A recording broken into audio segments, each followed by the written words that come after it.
히브리서 1장.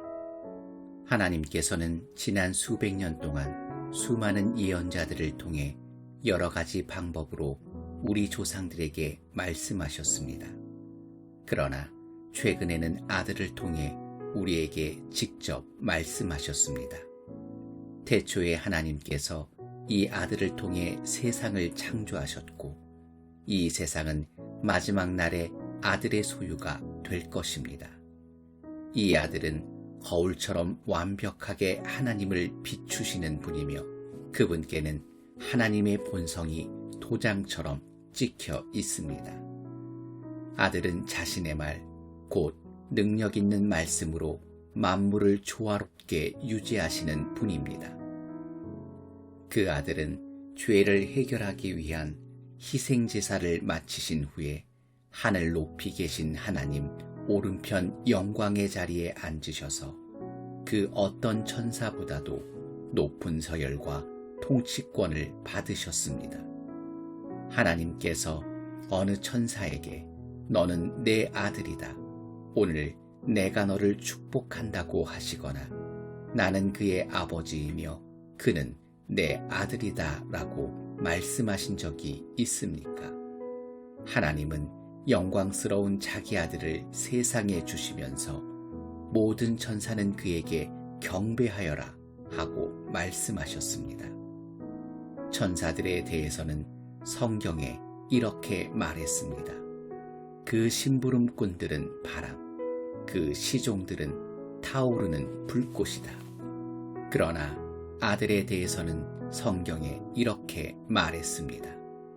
당신은 하나님, 영원토록 보좌에 앉아 계신 분, 당신의 통치는 모든 것을 바로잡습니다. 당신은 만물이 바른 자리에 있는 것을 기뻐하시고 그릇된 자리에 있는 것을 싫어하십니다. 바로 그런 이유로 하나님, 곧 당신의 하나님께서 당신의 머리에 향기로운 기름을 부으시고 당신을 왕으로 삼으셔서 당신의 귀한 동료들보다 훨씬 뛰어나게 하셨습니다. 또한 아들에 대해 이런 말씀도 있습니다. 이 모든 일을 시작하신 주님, 당신께서 땅에 기초를 놓으시고 하늘의 별들을 지으셨습니다. 땅과 하늘은 닳아 없어져도 당신은 그대로이십니다. 오래된 옷처럼 닳아서 헤어져 버릴 그것들을 당신은 낡은 옷을 지우듯 폐기 처분하실 것입니다. 그러나 당신은 세월이 흘러도 한결같으시니 빛이 바래거나 닳아 없어지지 않을 것입니다. 하나님께서 천사 가운데 어느 누구에게 이렇게 말씀하신 적이 있습니까? 내가 내 원수들을 내 발판으로 삼을 때까지 너는 여기 내 보좌 옆에 앉아 있어라. 모든 천사는 구원을 받기 위해 예비된 사람들을 도우라고 보냄받은 존재들이라는 사실이 분명하지 않습니까? 2장. 우리는 이미 드린 메시지를 굳게 붙잡아 떠내려가는 일이 없어야 하겠습니다.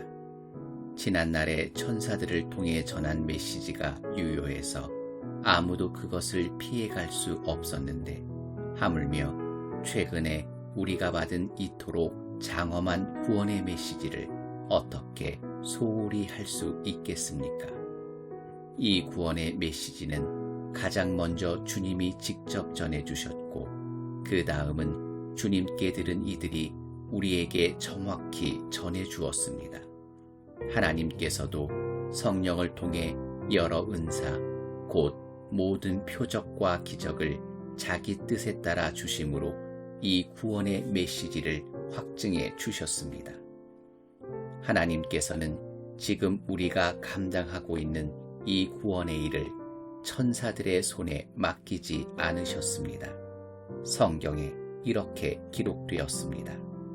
사람이 무엇이기에 그들을 걱정하시며 그들의 길을 거듭 살피십니까? 그들을 천사보다 조금 못하게 지으시고 에덴의 새벽빛으로 빛나게 하셨습니다. 당신께서 손수 지으신 온 세상을 그들에게 맡기셨습니다. 하나님께서는 모든 것을 하나도 빠짐없이 사람들의 손에 맡기셨습니다. 그러나 우리가 보기에는 아직도 만물이 사람의 관할 아래 있지 않습니다. 우리가 보는 것은 천사보다 조금 못하게 지어져서 죽음을 경험하시고 천사보다 더 높은 곳에 앉으셔서 에덴의 새벽빛으로 빛나는 영광의 관을 쓰신 예수입니다. 이 죽음을 통해 그분은 하나님의 은혜로 모든 사람을 대신하는 죽음을 온전히 겪으셨습니다. 만물을 처음 움직이게 하셨고 지금도 그 만물을 붙들고 계신 하나님께서 구원의 개척자이신 예수를 고난을 통해 완전케 하시고 그로써 자신의 일을 완성하시며 모든 사람을 영광으로 이끄시는 것은 너무도 그분다운 일입니다. 구원하는 분과 구원받는 이들이 같은 근원에서 나왔으므로 이제 예수께서는 조금도 주저함 없이 그들을 가족으로 대하시며 이렇게 말씀하십니다. 당신에 대해 알고 있는 모든 것을 나의 소중한 친구인 형제 자매에게 알리고 함께 당신을 경배하고 찬양하겠습니다. 다음 말씀도 자신을 그들과 한 가족으로 여기신다는 뜻입니다. 나도 하나님을 신뢰함으로 살아갑니다. 또한 이렇게 말씀하셨습니다. 하나님께서 내게 주신 자녀들과 함께 내가 여기 있습니다. 자녀들이 살과 피로 된 존재이니 그들을 구하기 위해 구주께서 살과 피를 입고 죽으신 것입니다. 그분은 죽음을 껴안고 자기 안에 받아들이셔서 죽음을 지배하는 마귀를 멸하시고 죽도록 죽음을 무서워하며 평생을 위축되어 살아가는 모든 사람을 풀어주셨습니다. 그분께서 이 모든 고난을 겪으신 것은 천사들을 위한 것이 아니라 우리 같은 사람들, 곧 아브라함의 자손을 위한 것이 분명합니다. 그렇기 때문에 그분은 모든 면에서 인간의 삶에 들어오셔야만 했습니다. 그분은 사람들의 죄를 없애는 대제사장으로 하나님 앞에 서실 때 이미 모든 고난과 시험을 몸소 겪으셨습니다. 그러므로 그분은 도움이 필요한 곳에 도움을 베푸실 수 있습니다. 3장. 그러므로 사랑하는 그리스도인 친구 여러분, 높은 곳을 향한 부르심을 따라 사는 동료 여러분, 예수를 진지하고 주의 깊게 바라보십시오. 그분은 우리 믿음의 중심이시며 하나님이 맡기신 모든 일에 성실하신 분이십니다. 모세도 성실했지만 예수는 더 큰 영광을 받아 마땅한 분이십니다. 언제나 건축자가 건물보다 귀합니다. 어느 집이든지 그 집을 지은 이가 있습니다.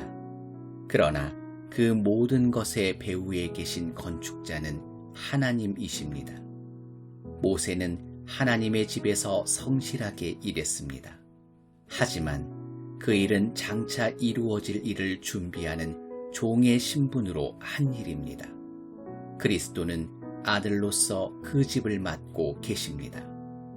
이제 우리가 이 담대한 확신을 굳게 붙들면 우리가 바로 그 집입니다. 그러므로 성령께서 이렇게 말씀하셨습니다. 오늘 너희는 귀 기울여 들어라. 광야에서 시험받던 때 쓰디쓴 반역의 때처럼 못 들은 채 하지 마라. 너희 조상들은 내가 하는 일을 40년 동안 지켜보고도 나의 방식을 거절하고 나의 인내심을 거듭거듭 시험했다. 나는 진노했다. 더 이상 참을 수 없어서 말했다. 그들은 한시도 하나님을 마음에 두지도 않고 나의 길을 따라 걷지도 않는다. 나는 노하여 맹세하며 말했다. 그들은 가고자 하는 곳에 이르지 못하며 결코 안식하지 못할 것이다. 그러니 친구 여러분, 조심하십시오. 믿지 않는 악한 마음으로 빈둥거리지 마십시오. 그런 일은 여러분을 넘어뜨리고 곁길로 빠뜨려서 살아계신 하나님으로부터 멀어지게 합니다. 하나님께서 주신 오늘이라는 시간 동안 서로 주의하여 죄로 인해 여러분의 대응 능력이 떨어지지 않도록 하십시오. 처음 시작할 때 붙든 확신을 마지막까지 굳게 붙들면 마침내 우리는 그리스도와 함께하는 사람이 될 것입니다. 다음과 같은 말씀이 우리 귀에 쟁쟁이 들려옵니다. 오늘 너희는 귀 기울여 들어라. 쓰디쓴 반역의 때처럼 못 들은 채 하지 마라. 귀를 막은 자들이 누구였습니까? 모세가 이집트에서 이끌어낸 자들이 아니었습니까? 하나님께서 40년 동안 누구에게 노하셨습니까? 귀를 막고 듣지 않다가 광야의 시체로 생을 마감한 자들이 아니었습니까? 하나님께서 그들이 가고자 하는 곳에 이르지 못하게 하겠다고 맹세하신 것은 그렇게 귀를 막고 듣지 않는 자들을 두고 하신 말씀이 아니었습니까? 그들이 가고자 하는 곳에 이르지 못한 것은 그들이 전혀 듣지도 않고 믿지도 않았기 때문입니다.